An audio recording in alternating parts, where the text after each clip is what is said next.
Scandals always blow up on the internet, and this specific one might blow your mind. This is the story of Meg Han Hall, a female police officer from a small U.S. police station in Tennessee who allegedly slept with 6 male officers from the same department. Who is Megan Hall, and why was she accused of having affairs with 6 of her fellow co-workers? Let's dive into the story and see what happened. Toxic workplace behind closed doors, and how sexual misconduct spiraled out of control. All of social media was baffled when the news of a female police officer from a small police station in LaVergne, Tennessee, USA, came to the forefront. She was accused of having an affair with her co-worker. Not 1 or 2, but 6 co-workers. How did the news come out? Who ratted her out? Hall's deed was all over the internet, and she literally became a small celebrity overnight. However, not for good reasons. Megan, who had always wanted to become an actress from her childhood, unfortunately ended up being a police officer, and that's how her world started to fall apart. Megan met Jedediah Hall and fell in love with him. He was the son of a local pastor. The two got married in the year 2018. As her acting career was a long-lost dream, she decided to join the LaVergne Police Department in Tennessee, and her husband, Jed, became a park ranger.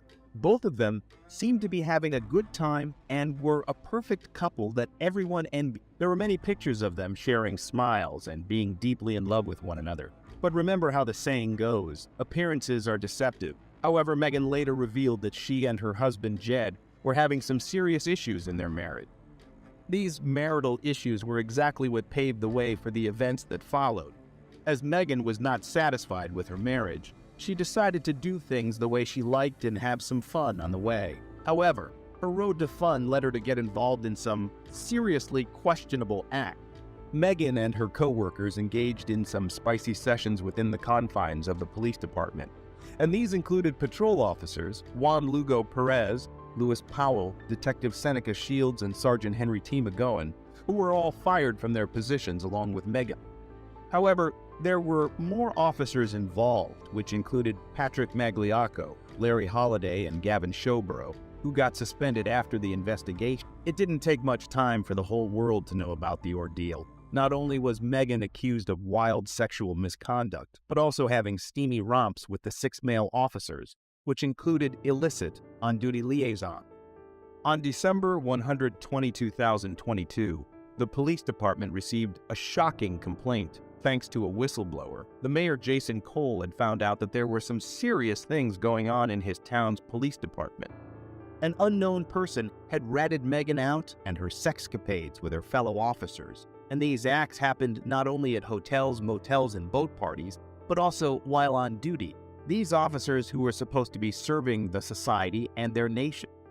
The head of human resources of the LaVergne Police Department, Andrew Patton, investigated into this scandal, who revealed some shocking detail. Megan and her husband were on the verge of filing for a divorce and were on the way to solving their problems before Megan's scandalous activities came to everybody's notice.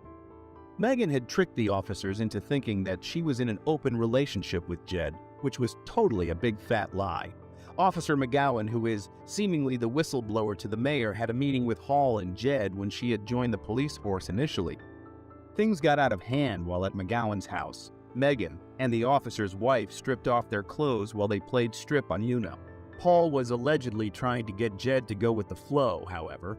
Jed was really upset with all the things that were unfolding. He did not want himself to be persuaded, but despite his feelings, Megan and McGowan reportedly made out. The officer even sent pictures of his genitals to Megan. McGowan, being the whistleblower, denied having any affairs with Megan despite all the evidence and was fired for lying during the investigation. Patrick Magliacco, another one of the officers, admitted that he had been with Hall on various occasions. He also revealed that his wife Amy and Megan made out after learning that Megan and her husband had an open marriage. According to his testimony, he and his wife Amy had been in an open relationship with Megan since the spring of 2022. There was a time when Jedediah had walked in on Megan and Amy making out. They even tried to get Jed into a wife-swapping session. Jedediah, disgusted at what he had seen, departed the room and was quite uncomfortable with the whole situation, because how could a sane married man be into something like this? However, this is just the beginning. The wildest part of the whole ordeal took place on Memorial Day when all the officers in the department were invited to a Girls Gone Wild hot tub party, which was hosted by an officer called Stats on a boat that he owned. Some officers even came with their whole family, which even included their underage children. According to another officer named Durham, in an isolated incident, Magliocco was forcing vodka down Hall's throat, and then suddenly Halls took her top off, and seeing this, stay-ats jumped at Hall and stopped her from drinking and covered her up in order to protect Hall. Both stay-ats and Durham never had any illicit relationship with Halls, or so they claimed. Hall even fell down a flight of stairs at the party before having intercourse with Magliocco. According to Magliocco, Hall was prone to drinking, claiming that she once had even driven home after being drunk at his house party. Magliocco claimed that Hall was prone to self-harm and that she shouldn't be left alone. Hall even pointed an empty gun to her head and pulled the trigger so that she could hear what it sounded like. Hall was quite open about the relationship she had with the K-9 officer Larry Holliday in the first interview. However, she claimed that her steamy sessions with Holliday happened a long time ago.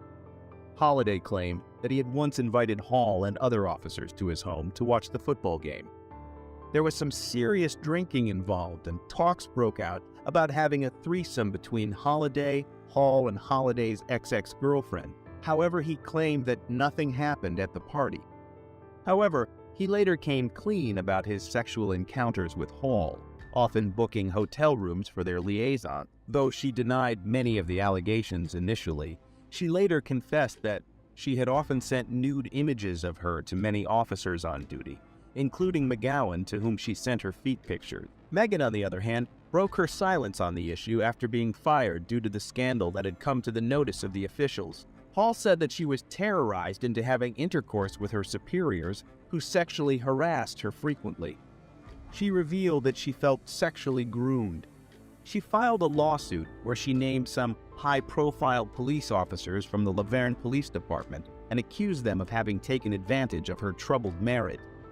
Her 51-page lawsuit stressed that what happened with her is not rape. Instead, it was a situation where she had to give in from the pressure.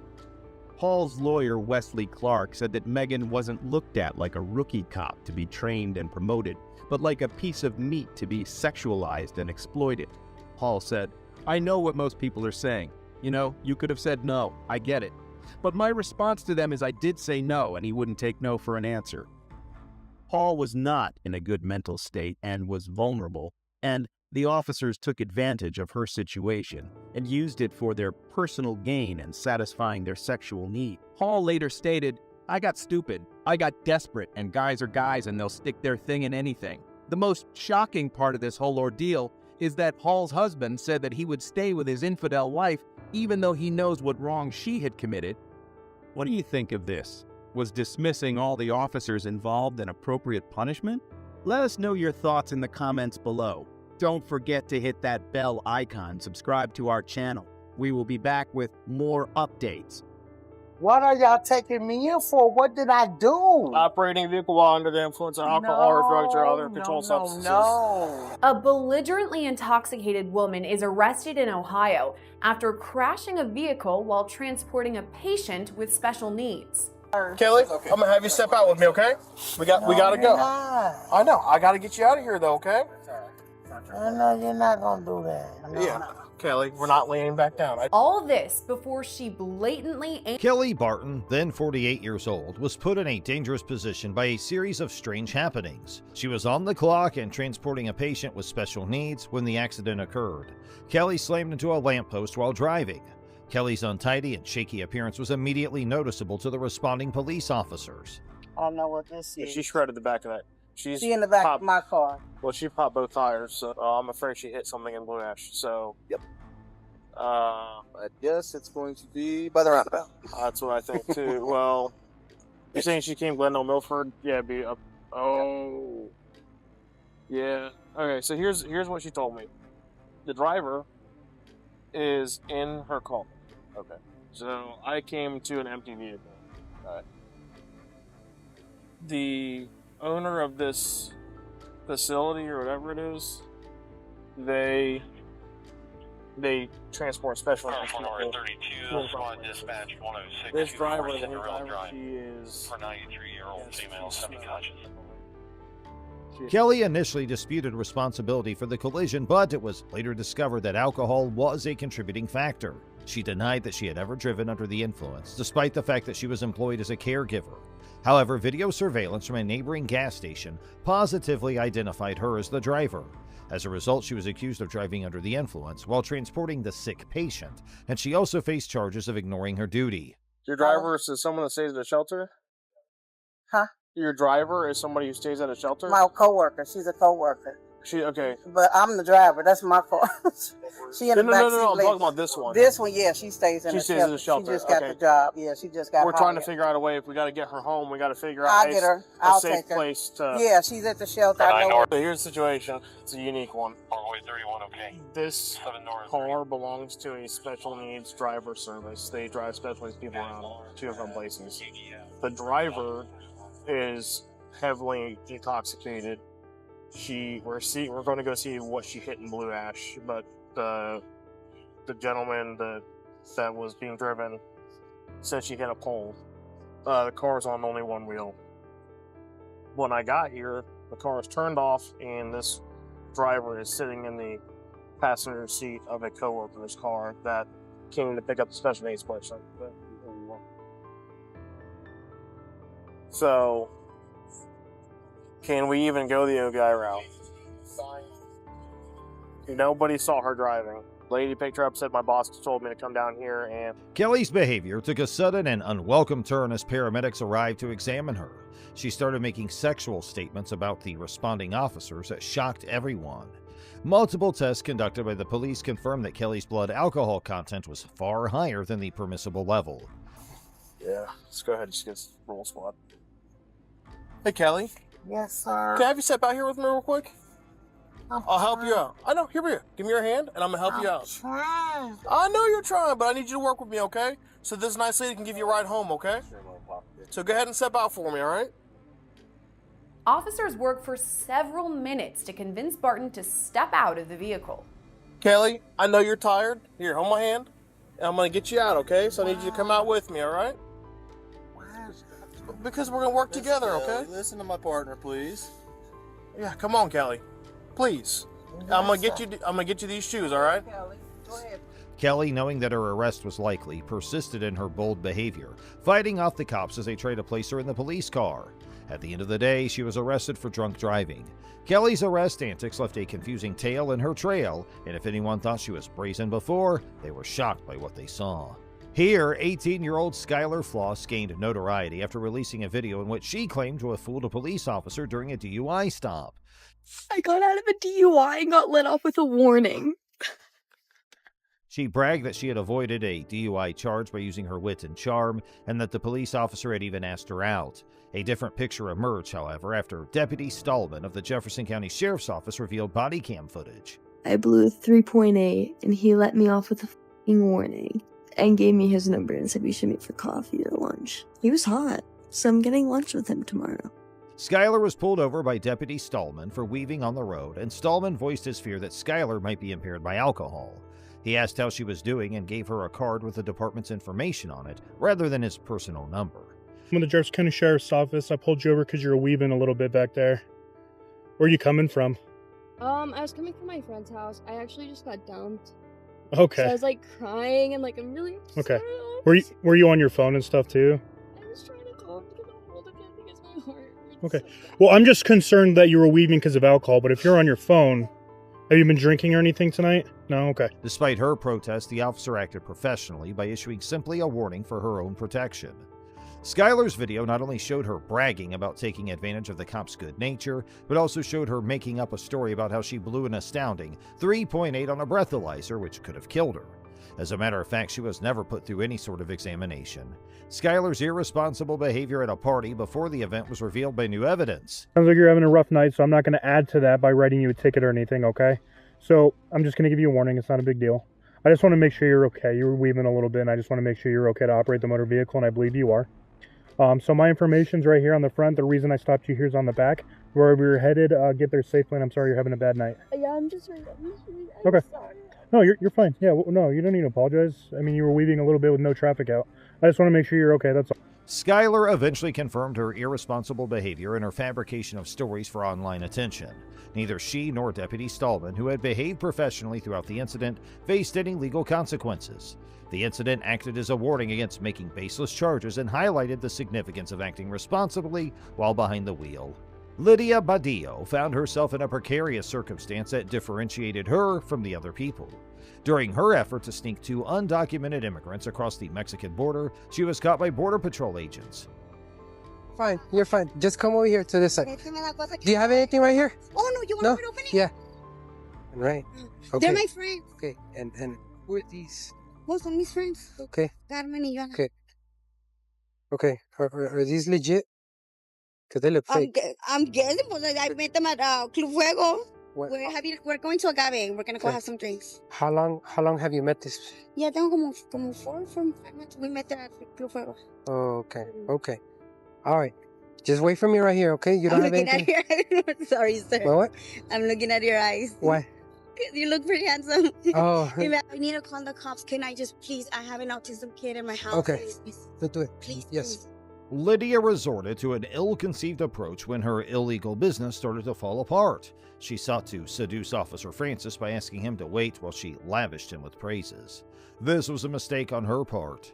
Officer Francis, on the other hand, was not readily persuaded. He began to have doubts about the fake identification cards that Lydia had handed him. I had 2 investigators today Okay. earlier. Okay. Can Do it, ma'am. In my car. Ma'am. I just want to. Estos documentos por un montón de tiempo. Por un año. Por un año. Ok.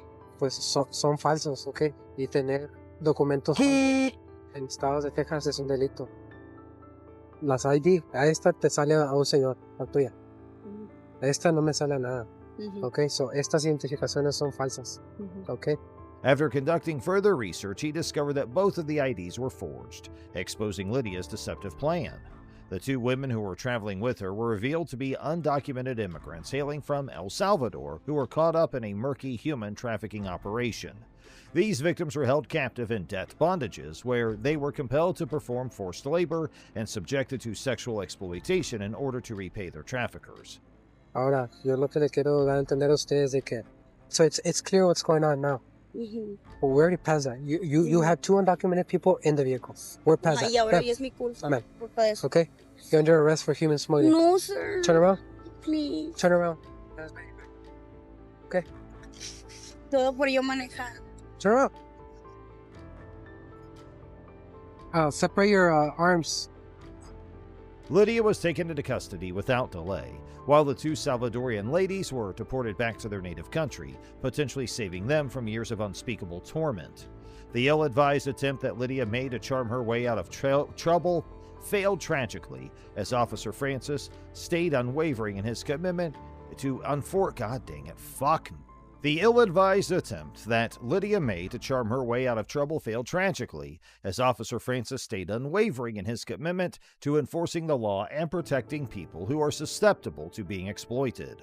Balance? I do have an autoimmune disease called Behçet syndrome. Okay. Yes. Behçet syndrome? Behçet syndrome. The last time I was diagnosed, I was about the 3rd person in New Mexico to have it. Okay. It's very similar to lupus. Okay. All right. I'm going to have you try these tests as best you can, and we'll go from there, okay? Yes, sir. Do you feel comfortable walking in those shoes? Yep. Does your autoimmune disease or whatever it is, does it affect your ability to walk and balance? At times, I do get lesions inside of my intestines. I did go to the doctor last week for a lesion that I have.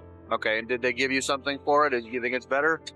They haven't done anything? The unexpected meeting between Brooke, Teague, and a police officer took a fascinating turn that worked out well for her. She was initially stopped because of her irregular driving, which raised concerns about possible intoxication or a need for assistance. When Officer Smith pulled Brooke over, she greeted him cheerfully. Just your eyes, do you understand? Yes, sir. Try to hold your head still, please. Keep watching it. I need you to look at it. 1, 2, 3. My balance is very bad. 4, 5, 6, 7, Pattern EFGHIJKLMNOPQ. Okay, do you know your numbers? Yes, sir. Can you count backwards for me? Start at 47 and end at 32, please. 47 to 32? Yes. 47, 46, 45, 40. Okay, just do a 47 and stop me at 46. The breast test is by willingness. Okay. Go ahead and turn around for me. I'll read you the implied consent, and you can decide for yourself. You're not going to... Brooke claimed multiple times that she had only had one beer and that she had just gotten off the phone with her baby's father, Zachary. Brooke had obviously had more than one drink, but her relationship with the police officer only improved as time went on. Go to your left. You are under arrest for driving under the influence of an intoxicating liquor or drug. The New Mexico Implied Consent Act requires you to submit to a breath test to determine the alcohol content of your blood. After you take our test, you have the right to choose an additional independent test. If you choose to take this additional independent test, you have the right to a reasonable opportunity to arrange for a physician, a licensed nurse or a laboratory technician or technologist who is employed by a hospital or physician of your own choice to perform an additional chemical test. The cost of this additional test will be paid for by the law enforcement agency, the Albuquerque Police Department. Do you agree to take our test? It will be a breath test. Constant breath. Blow constantly, hard and constantly till the machine stops making noise. Go ahead. Blow, blow, blow, blow, blow, blow, blow, blow, blow, blow, blow, blow, blow. Try it again. And the legal limit in the state of New Mexico is 0.08. Your first breath score was a 0.16, and your second was a 0.16. You're at 2 times the legal limit. It's a little bit more than one shot, okay? 0.08 is the 0.08 is the legal limit.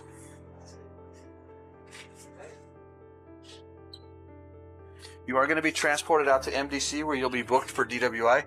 You're also going to be booked for failed to maintain a traffic lane, failed to obey a traffic control device, and for not having your proof. Brooke failed the sobriety test administered by Officer Smith, resulting in her arrest for DUI despite her laughter and smiles during the test. The officer remained serious throughout their conversation. We have insurance in the vehicle. Do you have any questions for me? Do I need to make a phone call? You'll be able to make a phone call once you get processed, booked, photographed, fingerprinted. Okay, turn around for me. Hands back behind your back. How long? About like a year or two ago. No, how long did you fight, though? Oh, I fought for 11. Did you ever have your nose broken? Yes. 11 years. My mom put me into myself and bullying. You want to talk to your mom? Do you want to tell her you got arrested? Yes. Okay.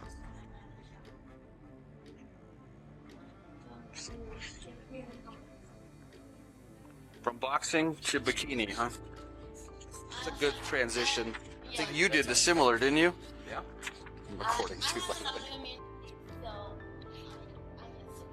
A blood alcohol test administered to Brooke at the police station showed that her blood alcohol content was 0.4%, over twice the legal limit. Her license was suspended temporarily, and she had to spend the night in jail to become sober. The incident demonstrated how arrests can be conducted with dignity and respect for all those involved. This lovely meeting could have resulted in something else in another setting, but that night, fate had other intentions.